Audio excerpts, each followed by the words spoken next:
Heather. I thought today we would talk about the idea of goal setting. And I have to give you warning in advance that there's two cats walking around my feet. So if they jump up in the screen, just welcome them and love them. They want you to learn about goal setting also. So this is a part of coaching that actually I really enjoy. I personally am not someone that is good with setting goals. I like to just get to work and work on stuff. I actually just had a client tell me the same thing, so it was kind of funny. Um, but goal setting or just determining what it is that you're going to work on right now is huge in the coaching world and just in life, period. We do it every year with the beginning of a new year, right? We try to set resolutions and to make changes. It's so beneficial for us to keep pushing ourselves to work towards bigger things, to find change, to make change. It's good for our physical health, our mental, emotional health. It's good for us spiritually. It's good for those around us to see these changes and to set that example for them also. So there's different types of goals that can be set. And there's the idea of short-term goals. These goals could look like things that happen throughout one day or a weekend. For example, I set a whole list of Labor Day goals to work on through the weekend, since we had an extra day, right, with the holiday. They could be a week, they could be a month, maybe 6 months, but a short-term goal is something that you need to work on right now that can be done quickly and that you can achieve in a little amount of time. Then there's a long-term goal. A long-term goal is going to take you longer, obviously, like a year. Maybe it will be a few years. Maybe it will be, I don't know, a handful of years, a lifetime. But it's a much bigger goal that you're going to need more time with. Like the idea of being able to pay off a house. That would be a long-term goal that you set. But also, they can combine. And we could have a long-term goal that's going to be met with short-term goals leading up to it. So we give ourselves small, simple goals to be able to meet, building up, kind of like I like to think of it as a ladder, building up to that ultimate goal at the top. But this is my favorite part.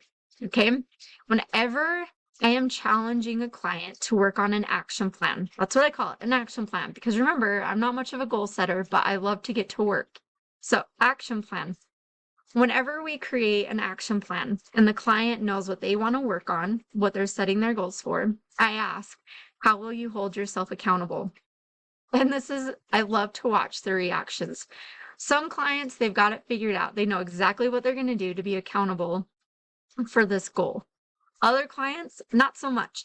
And truth be told, there are some things you're working on that accountability maybe is kind of hard.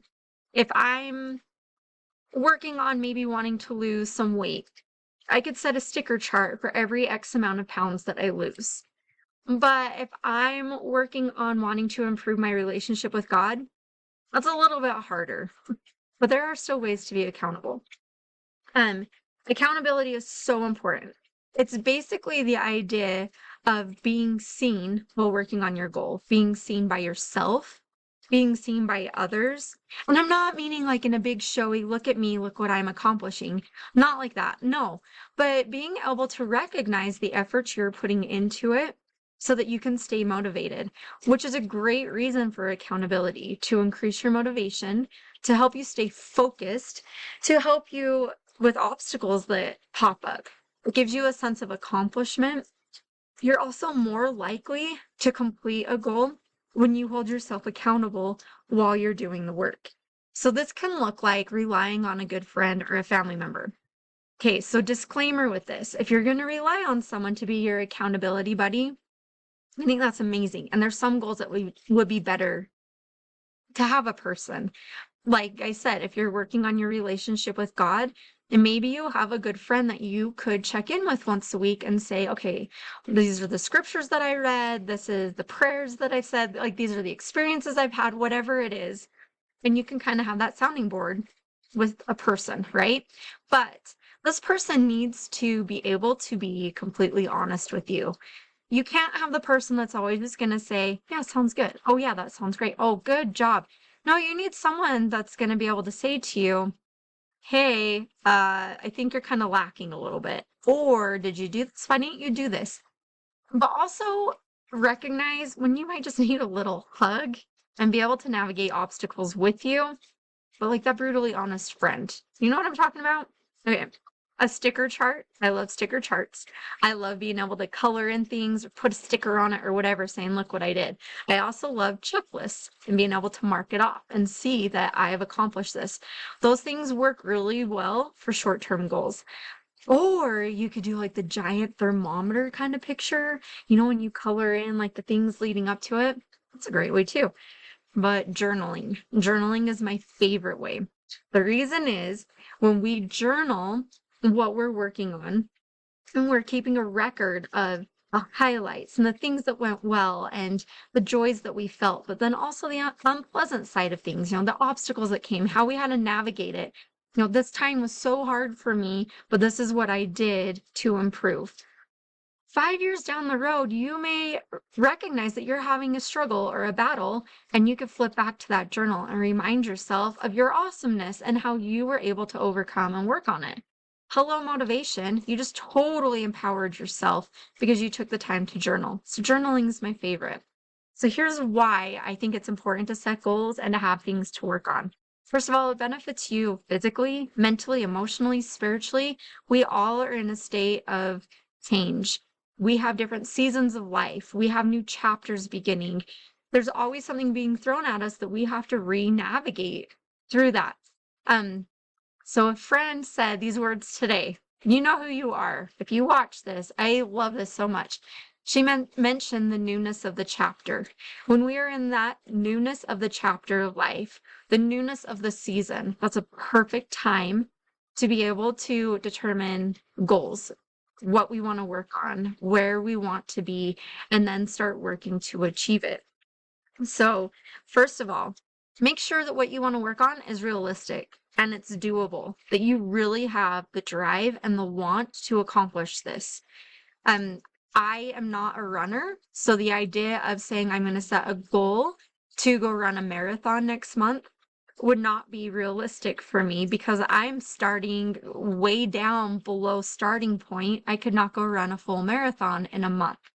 I could work on it, and maybe a year or so down the road, if I really stay focused, I could achieve that goal, but it wouldn't be realistic as a short-term thing. So I really just don't have the desire. I'm sorry. I'm always jealous of all the runners on the street. I wish I could be you. Really, I do. But if I have an idea to put X amount of money into the bank within the next 6 months into my savings account, and I'm able to find that extra money every month as I'm paying bills to be able to put there, that would be more realistic for me. That may have to push me a little bit to cut down on some spending. It may make me have to be a little more disciplined in my budgeting and in my finances, but it'd be more realistic. I could do that. So make sure it's realistic, it's doable, and that you have the want and the drive to do it. And then prepare for obstacles. What may get in your way? What can you prepare for now in case it pops up? And then how can you be flexible and how can you have that fluidity for things that may pop up that you don't know about? Because it's going to happen. Obstacles will get in your way. And that's a beautiful part of working on something. It's actually like my favorite part of working on something. This came that I didn't see. How am I going to navigate it? How am I going to get around it? Because I promise you, you'll find a way. And you may have to work with it. It may just be a slight challenge for a minute. It may be altering to your goal, but change and growth is going to happen within those obstacles. And then take time to reevaluate often so that you can maintain your willingness and the reason that you're working on this goal. Do you see the cat toe? Bill wants to say hi. Make sure that you take time to evaluate. So really that could be, if it's only a daily thing, or like my Labor Day example, Labor Day weekend, I could still take time throughout those days to stop and just take a minute because it's still achievable. Here's my list of things I wanted to do today. Can I still get them all done? Here's what I wanted to accomplish by the end of the year. Do I still have that drive? Do I still want to do this, or do I need to alter it? Maybe it's changed a little bit. Maybe I've learned some things or discovered some things that I want to alter my goal a little bit, and then do it. It's okay to change your goal. It's not set in stone that this is how it's going to look. You can alter it. It will be okay. Should I give you a quick example I do actually have a goal of some weight loss right now, and I have been trying to eat better and I have been trying to exercise. My body doesn't want to get on board. It's not wanting to change the way I wanted it to. So while my goal, the things I'm working on are staying the same, what has shifted is I need a different perspective. Instead of wanting to fit into these old clothes that I have, I need to have a different perspective of this may be my body now. I'm almost 40. Maybe things are starting to slow down a little bit, and that's okay.